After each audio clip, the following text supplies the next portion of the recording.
Diz que um é o que semeia e o outro é que ceifa. E aqui eu começo a minha palavra. Eu venho ficando estarrecido já há algum tempo com o exercício do desgoverno desse governo e com o seu partido. E nesse tempo, já há alguns anos, muita coisa me deixa com os nervos à flor da pele.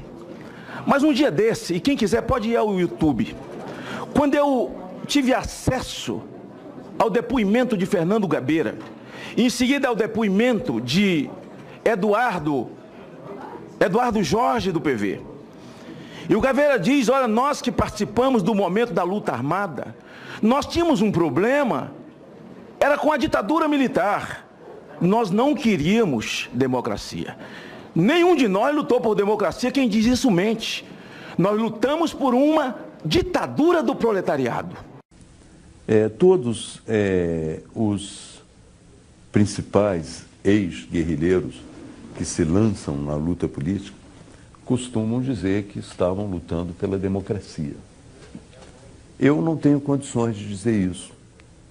Eu estava lutando contra uma ditadura militar, mas se você examinar o programa político que nos movia naquele momento, era voltado para uma ditadura do proletariado. Então você não pode voltar atrás, corrigir o seu passado e dizer, olha, naquele momento eu estava lutando pela democracia. Havia muita gente lutando pela democracia no Brasil, mas não especificamente os grupos armados que tinham como programa esse processo de chegada a uma ditadura do proletariado. Sou uma pessoa que acredita que a democracia é uma questão essencial, coisa que nós, na época da esquerda leninista, etc., né, nós não considerávamos. Nós achávamos... A democracia como um sistema ideal? Não, nós éramos pela ditadura. Do proletariado? Do proletariado. Nós éramos contra a ditadura militar, mas éramos a favor da ditadura do proletariado. Isso aí é preciso dizer a verdade toda, né? E às vezes eu ouço meias verdades, né? Muitas vezes as pessoas pensam, né, que não existiam no campo da esquerda coisa igual e até pior, em vários aspectos, né? O Stalin e o Hitler, eles disputam pau a pau a medalha de ouro de genocidas na história recente. Sem dúvida. E o Mao Tse Tung vem ali na medalha de prata. Na medalha de prata com bronze, né? Então é Hitler, Stalin e Mao Tse Tung.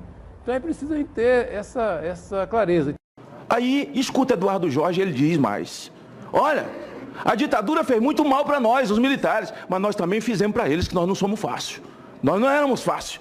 Mas nós entendemos que a luta armada não ia dar em lugar nenhum. Qual foi o entendimento? Vamos comer pela beirada, chegar ao poder e aparelhar o Estado.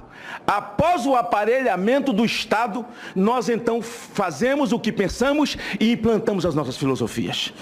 Dito e feito, comeram pelas beiradas, chegaram ao poder e começaram a aparelhar Santo André. Entenda a história. Aparelharam Santo André, começaram a extorquir os empresários que deu na morte de Celso Daniel.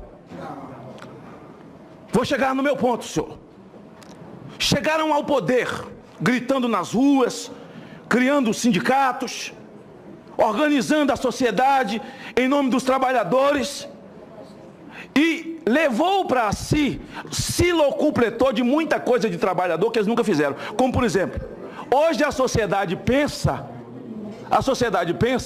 que o seguro-desemprego, quem fez foi Lula. Seguro-desemprego, quem fez foi Sarney. Eles se locupletaram de tudo, chegaram ao poder. Aí me lembro de uma frase do Lula, que ele dizia o seguinte, quando você está na oposição, você pode falar o que você quiser, mas governando, não. Quando a própria base deles no PT reclamava da ação do Palocci no Banco Central, que era muito duro, fazendo superávit, e o PT não queria isso, ele disse isso. Pois bem, o que ocorreu dali para frente? Milhões de brasileiros encantados, inclusive eu. Nós não podemos negar que houve inclusão social, seria uma idiotice. Negar o Bolsa Família é ruim? Não. É ruim porque só tem porta de entrada. O bom programa social tem que ter duas portas, uma de entrada e outra de saída. Eles só fizeram com a porta de entrada porque eles sabiam que eles precisavam aprisionar essas pessoas pelo estômago, porque do ponto de vista eleitoral jamais perderiam uma eleição. No momento seguinte, eles atacaram valores de família. Se essa senhora não tivesse feito nenhum mal, ela que é abortista, assumida, a sociedade cristã desse país, que é majoritariamente cristã, só a famigerada lei da palmada já seria suficiente para mim incluir no conjunto da obra. Senhor presidente, o que é o conjunto da obra? Vamos começar pelo mensalão. Destruiu a cúpula, chamado núcleo duro do governo. O único que não está enrolado é porque morreu, que era o Guxiquem. A partir daí, vieram... Senadora Vanessa, faz silêncio um pouquinho, que Vossa Excelência está me atrapalhando, porque Vossa Excelência está fazendo comentário do meu discurso e está falando alto. Depois a senhora fala. Veio o Petrolão. Está aí na frente de todo mundo. Aos olhos do Brasil, todos presos, outro núcleo duro desmoralizado, e agora a presidente sendo investigada, com todo respeito ao advogado da AGU que veio aqui também, investigado. O mesmo Janot que pediu a destituição de Cunha. O primeiro discurso após a votação e o pedido de impeachment é que foi pedido por um marginal, por um investigado. Ora, Cunha não é problema meu, Cunha é problema do judiciário, Cunha é problema do Supremo, Cunha é problema da polícia. E Cunha caiu não pelo conjunto da obra de Dilma. O conjunto da obra de Dilma é outro. Cunha caiu pelo conjunto da sua própria obra. Nós temos conjuntos de obra separado aí. O dele é o dele. E Janot elencou o conjunto da obra de Cunha, 10 itens, para pedir ao Supremo o afastamento dele. Ora, e tem questionamentos aí, rolando no Supremo, que é preciso ouvir esse Supremo daqui para frente. Ocorre que as pedaladas fiscais, que para mim é a gota d'água, porque eles vieram fazendo, quem diz que para se ganhar a eleição pode se fazer o diabo, é a crença na impunidade. Eles nunca imaginaram que esse momento chegaria, essa pedalada fiscal, se não tivesse um conjunto de obra tão grande atrás disso, quem sabe se fosse relevante, mas só foi a gota d'água. Nesse último ano, em que ela passou 1 ano e 4 meses, pedalando, mesmo sendo avisadas. Quando eles evocam o PL5 que foi votado na Câmara, para dizer que o Parlamento deu legalidade, não, foi o bom e velho PMDB, junto com eles, que estupraram a lei para caber dentro dela 1 ano e 4 meses de pedalada de Dilma. Com essa legitimidade das pedaladas, ela foi mentir no processo eleitoral. Ora, não tem tonto aqui, não tem doido. O Brasil está assistindo. Entre no YouTube, veja as peças do processo eleitoral dessa senhora. É tudo mentira, é tudo apelação. 8 dias depois, ela mostrou as unhas. Olha, a partir daquilo que eu disse do Eduardo Jorge, quem quiser entrar no YouTube, veja o Lula falando. Lula fala ao Fórum de São Paulo. E veja que o Fórum de São Paulo tem uma relação com o que Eduardo Jorge falou e Fernando Gabeira. O Fórum de São Paulo é exatamente isso que nós estamos vivendo. Em 1990, ou melhor, em 1980, a esquerda latino-americana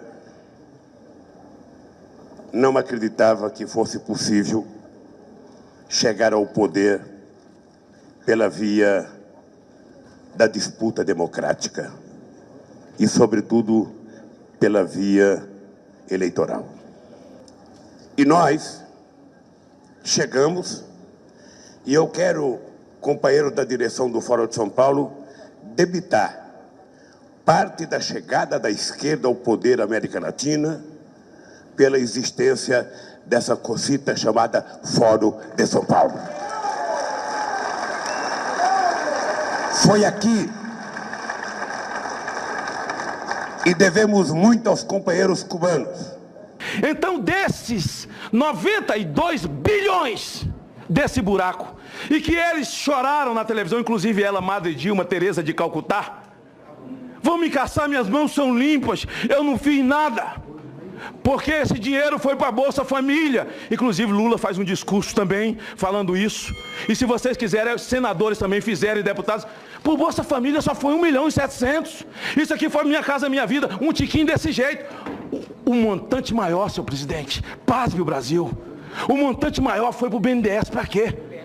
Para cobrir o buraco do metrô da Venezuela, do porto de Cuba, do dinheiro que eles deram para o índio da Bolívia, o perdão de dívida dos ditadores da África que eles fizeram. Esse é o suor do povo brasileiro. Porque eu ia chover no molhado falar no técnico, se um é o que semeia e o outro é o que ceifa. A Bíblia diz: tudo quanto quereis que os outros vos façam, façai vós também. Agora não é que tem que anular isso aqui porque Cunha foi afastado. Muito pelo contrário, eles perderam o discurso com o afastamento de Cunha. Porque isso aqui não tem nada a ver com Cunha. Perderam o discurso. Agora já não podem mais falar, porque foi uma mulher de mão limpa que um marginal brigou com ela. Estão todos investigados, estão no 0 a 0. Está todo mundo no 0 a 0. Então perderam o discurso. Tudo quanto quereis que os outros vos façam, façai vós também. Com a medida com que medirdes, vos medirão a vós. E essa é a medida com que eles mediram. Quando pediram o impeachment dos outros, inclusive o do Collor, tão evocado aqui, Collor cometeu crime, cometeu crime, Collor cometeu, mas foi crime penal. Dilma também cometeu, mas foi crime de responsabilidade ou de irresponsabilidade fiscal, porque ela nunca teve responsabilidade e agora vai, no dia 1º de maio, disser que fez um pacote de bondade. Não, ela fez um pacote, estou concluindo, ela fez um pacote de maldade com o Brasil, porque ela sabe que o país não tem finança para isso, que o país está parado, que o país está arrebentado, que nós não temos condições, ninguém, de cumprir aquilo. Sabe aquilo que é?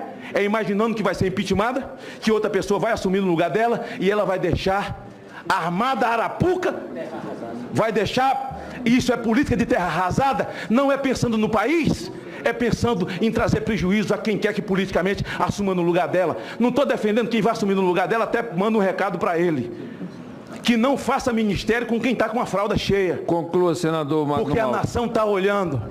A nação está olhando e não vai aceitar em ministério quem está com a fralda cheia.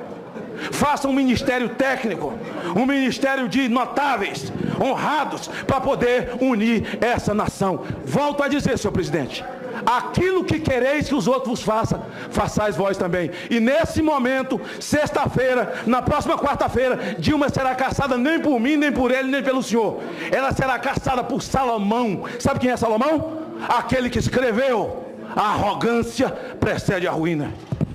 Presidente, pela ordem, senhor presidente. Senhor presidente, próximo, senhor presidente, eu solicito a Vossa Excelência que peça para retirar. Não falou pessoalmente aqui de ninguém. Não, presidente, ele não falou, apenas disse, se referiu ao presidente como uma aborteira, senhor presidente. Não. Isso não é desrespeito? Isso não é desrespeito? Eu disse abortista, presidente. Eu disse abortista e ela é abortista. Eu peço que retire dos anais. Ela é abortista. Eu não falei aborteira, eu falei abortista e reafirmo.